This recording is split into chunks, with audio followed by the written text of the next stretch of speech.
Hello and welcome to my channel Web World, where I will teach you everything related to make a perfect website. तो आज इस video में हम सीखने वाले हैं कि हम ऑफसेट कॉलम का यूज़ कैसे करते हैं और नेस्टेड कॉलम्स को किस तरीके से बनाते हैं, किस तरीके से उसका हम यूज़ करते हैं, ये देखने वाले हैं। तो सबसे पहले हमने अपने बेसिक टैग्स लिख लिए हैं, हमने अपना कंटेनर क्लास लिख लिया है और हमने बूटस्ट्रैप की फ़ाइल को भी लिंक कराया है और साथ ही साथ स्टाइल शीट जो हम अपने अलग से एक शीट स्टाइल शीट बनाते हैं उसको भी हमने लिंक कराया हुआ है यहाँ पर। तो जैसा कि आपको पता है कि कंटेनर के अंदर हम रो बनाते हैं हमेशा। तो सबसे पहले हमने कंटेनर के अंदर रो बनाई है और रो का हमने नाम दे दिया है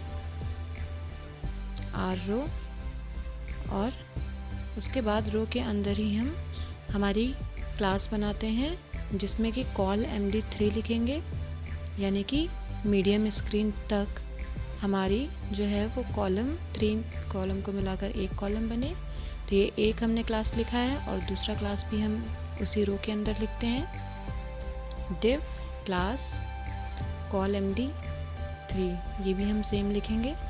अब हमारे रो में टोटल 12 कॉलम होते हैं, लेकिन यहाँ पर हमने कितने कॉलम्स का यूज़ किया है 6 कॉलम्स का यहाँ पर यूज़ किया है। मीन्स 6 कॉलम्स हमारे अभी भी फ्री हैं। साथ ही में हमने क्लास का नाम भी दे दिया है adiv एंड bdiv।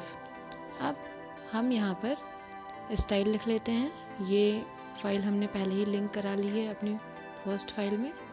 तो हमने adiv देन बैकग्राउंड कलर देंगे और हाइट देंगे। तो बैकग्राउंड कलर हम देते हैं यहाँ पर रेड और हाइट दे देते हैं हम 60 पिक्सल। सेम यही चीज़ हम अपनी जो सेकंड हमने कॉलम बनाई है, जो सेकंड क्लास लिखी है bdiv, उसके लिए यहाँ पर स्टाइल लिख लेते हैं। तो बैकग्राउंड कलर और हाइट यहाँ भी दे देंगे, बैकग्राउंड कलर ब्लू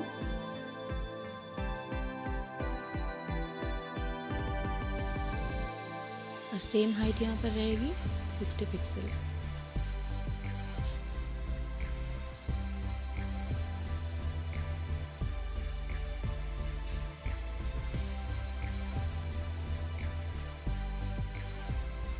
पेज को सेव और रिफ्रेश करेंगे तो यहाँ पर ये देखिए हमने md3 लिखा था, तो 3 कॉलम को मिलकर एक और 3 कॉलम्स को मिलकर एक कॉलम यहाँ बन गया है। और बाकी हमारा 6 कॉलम जो है वो अभी भी छूटा हुआ है क्योंकि इसके लिए हमने कोई भी कोड नहीं लिखा था। अब हमें जो ये हमारा रेड वाला कॉलम है उसको इसी जगह पे रखना है और ब्लू वाले कॉलम को हम लास्ट में रखना चाहते हैं।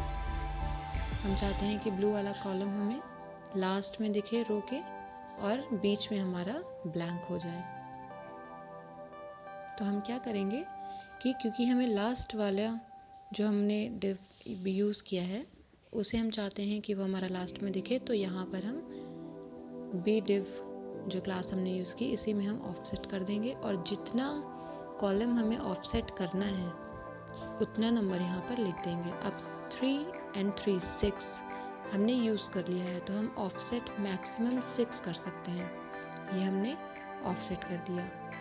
अब हमने ब्लू वाले में ऑफसेट लिखा था तो ये ब्लू लास्ट में आ गया है और स्पेस पहले हमारी यहाँ पर छूट गई है। अब जैसे ही हम साइज़ को छोटा करते हैं तो हमने लिखा था ऑफसेट md मीडियम स्क्रीन के लिए। तो मीडियम स्क्रीन तक तो हमारा ऑफसेट रहेगा 6, लेकिन जैसे ही उससे छोटी स्क्रीन होगी ये देखिए हमारा 2 रो में हमारे दोनों कॉलम आ जाएंगे और जैसे ही मीडियम या उससे बड़ा साइज़ होगा फिर से हमारा कॉलम ऑफसेट हो जाएगा। अब हम क्या करेंगे कि यहाँ पर नॉर्मल md हम हटा देते हैं। हम चाहते हैं हमारी स्क्रीन का साइज़ कुछ भी हो हमारा ऑफसेट रहे कॉलम 6 तक। तो हम यहाँ पर md हटा देंगे, ऑफसेट में भी md हम हटा देते हैं। सेव करेंगे पेज को और यहाँ पर रिफ्रेश करेंगे। अभी हमारा फुल स्क्रीन है जैसे हम स्क्रीन का साइज़ छोटा करते हैं, लार्ज, मिड, स्मॉल और एक्स्ट्रा स्मॉल, जब तक ये रहेगा तब तक हमारा ऑफसेट रहेगा कॉलम, क्योंकि हमने वहाँ पर स्क्रीन का साइज़ नहीं लिखा है। अब हम क्या करेंगे, हम चाहें तो अपने किसी भी डिव का साइज़ बड़ा भी कर सकते हैं, छोटा कर सकते हैं, लेकिन हमें ये याद रखना होगा कि रो में हमारे 12 कॉलम ही होते हैं, तो टोटल काउंटिंग हमारी 12 होनी चाहिए। तो अभी हमारी काउंटिंग हो रही है 15, तो हमने यहाँ पर कॉल 6 यूज़ किया है सेकंड वाले के लिए। हम चाहते हैं 3 कॉलम हमारा ऑफसेट रहे, तो ये देखिए पहला हमने 3 यूज़ किया था, ये हमने 6 यूज़ किया और ये हमने 3 यूज़ किया था ऑफसेट, तो हमारा 3 ऑफसेट हो गया। तो इस तरीके से हम ऑफसेट यूज़ करेंगे और हम अपने कंटेंट के हिसाब से, अपनी इमेज अगर हम लगाते हैं उसके हिसाब से यहाँ पर चेंजेस कर सकते हैं। अगर हम यहाँ 4 लिखते हैं तो 4 + 3 7, 7 + 5, अब यहाँ पर हमारा मैक्सिमम 5 बचा है, तो हम यहाँ पर 5 लिखेंगे। मीन्स ये कि टोटल हमारा 12 ही होना चाहिए। अभी देखिए यहाँ पर साइज़ हमारा अकॉर्डिंगली सेट हो गया है। तो इस तरीके से हम ऑफसेट का यूज़ करते हैं। अब हम देखेंगे कि हम नेस्टेड कॉलम कैसे बनाते हैं। तो इसके लिए हम क्या करेंगे, हमें ये चीज़ याद रखनी है कि जब भी हम एक रो फॉर्म करते हैं तो उस रो में हमेशा 12 कॉलम्स ही होते हैं। तो कंटेनर क्लास के अंदर हमने रो हमारी ऑलरेडी बनी हुई है। अब इस रो के अंदर हम सबसे पहले 2 डिव बना लेंगे अपने। तो हम पहला डिव बनाते हैं, लिखते हैं डिव क्लास, और क्लास हम लिख देते हैं कॉल। साइज़ हम कॉलम 6 इस कॉलम को मिलाकर 2 डिव बनाएंगे, तो हम यहाँ पर लिखते हैं कॉल। हम बनाते हैं 6, जब तक हमारी स्क्रीन छोटी रहेगी तब तक हमारा स्क्रीन का साइज़ कुछ भी हो, हम चाहते हैं कि हमारे 6 कॉलम को मिलाकर एक कॉलम बने। और सेम चीज़ को हम यहाँ पर कॉपी पेस्ट करेंगे और यहाँ पर नाम भी दे देते हैं हमारे डिव का, ताकि हम स्टाइलिंग कर सकें। तो इसको कॉपी किया, नेक्स्ट हमने यहाँ पर पेस्ट कर लिया। एक रो के अंदर हमारे 2 डिव बन चुके हैं। नाम चेंज कर देंगे सेकंड डिव का, यहाँ पर रिफ्रेश कर दिया, ये हमारे 2 डिव बन गए हैं। अब हम नेस्टेड का यूज़ कैसे करते हैं। अब ये हमारा जो पहला वाला डिव है, ये हमारा अभी हमने 6 कॉलम को मिलाकर एक बनाया है। अब हम इस एक कॉलम को जो 6 को मिलाकर बना है उसको 12 पार्ट में डिवाइड करेंगे। तो क्या करेंगे, हम जो हमने कॉल 6A डिव जो क्लास हमने बनाई है उसके अंदर एक रो फॉर्म करेंगे, क्योंकि हमें पता है कि जब भी हम रो क्लास का यूज़ करते हैं तो वो हमारा 12 कॉलम क्रिएट कर देता है। तो हम अपनी जो डिव हमने यूज़ किया है उसके अंदर हम एक रो फॉर्म करेंगे। तो यहाँ हमने रो बनाई है, रो के अंदर हमारे 12 कॉलम हो गए हैं।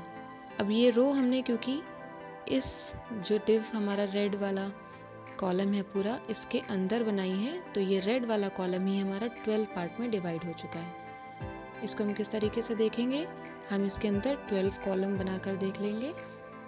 तो हम पहला क्लास यूज़ करते हैं कॉल 1, हम एक कॉलम के लिए एक ही नाम देंगे। यहाँ पर हम अपना डिव क्लोज कर देंगे और यहाँ पर हम लिख देंगे 1। सेम चीज़ को हम कॉपी करेंगे, क्योंकि हमें चेक करना है हमारे 12 कॉलम बने हैं कि नहीं। तो इसे 11 बार सेम चीज़ को और पेस्ट कर देंगे, तो हमारे 12 कॉलम बन जाएंगे।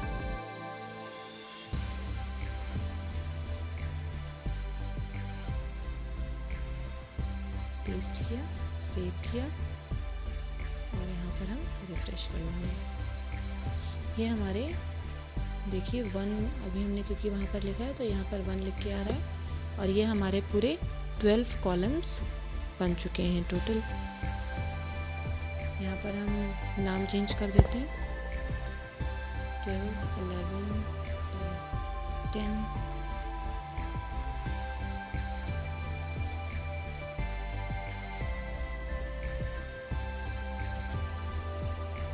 इसी तरीके से हम कहीं भी अगर हमें डिव के अंदर 12 कॉलम या अकॉर्डिंगली जिस हिसाब से हम चाहते हैं वैसे कॉलम्स चाहिए, तो एक रो हम उसके अंदर सेम डिव के अंदर एक रो बनाएंगे, और जैसे ही हम रो बनाते हैं हमारे 12 कॉलम ऑटोमेटिकली उसमें बन जाते हैं। तो इसी तरीके से हम नेस्टेड का यूज़ करते हैं। ये यहाँ पर हमने नाम चेंज कर लिया, और ये देखिए हमारे 1 2 3 4 5 6 यहाँ से लेकर 12 तक हमारे फॉर्म हो गया। अब हम चाहते हैं जो हमने नेक्स्ट डिव बनाया है वो भी हमारा 12 कॉलम ही उसमें भी बने। तो हम क्या करेंगे, सेम चीज़ हम करेंगे और लिखते हैं यहाँ पर डिव क्लास रो। सेम चीज़ का यूज़ करेंगे हम, क्योंकि जैसे ही हमने बताया था, जैसे ही रो का यूज़ करते हैं हमारे 12 कॉलम्स फॉर्म हो जाते हैं। तो यहाँ पर हम एक रो बनाते हैं,